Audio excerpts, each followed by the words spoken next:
Well, this week on WMAR2 News, we will be airing interviews with the candidates running for Baltimore City mayor.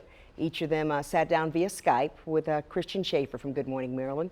And one of the questions he asked was about whether now is really the time to lower property tax rates in Baltimore City. Take a listen.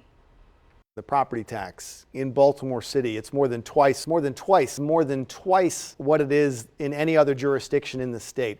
Isn't there a way to cut that property tax? Would a dramatic drop in the property tax help turn around a decrease in population of Baltimore City?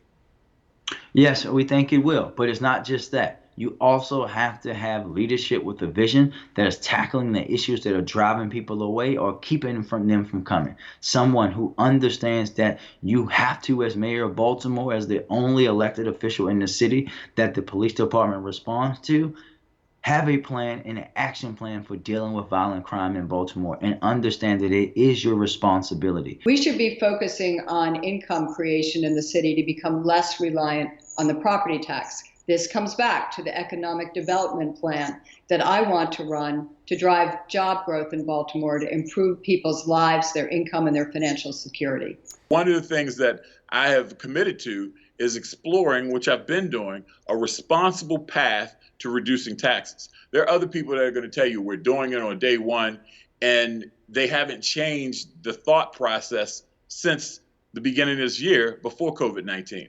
I think it's a very difficult conversation that's been made even more difficult now that we know we're going to be facing significant deficits as opposed to any surpluses. Right now, it would be very irresponsible to reduce the property tax. For every penny that we take, and I've been in the council where we reduce the property tax by a nickel, by a penny.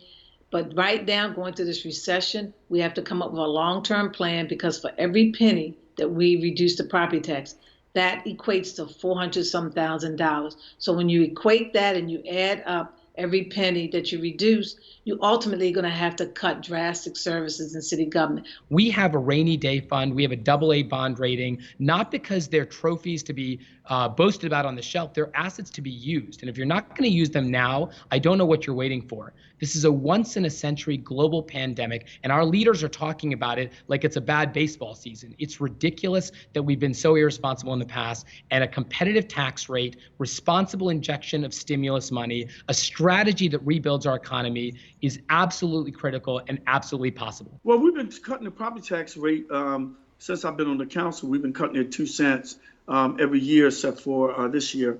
Baltimore City rely heavily on property tax.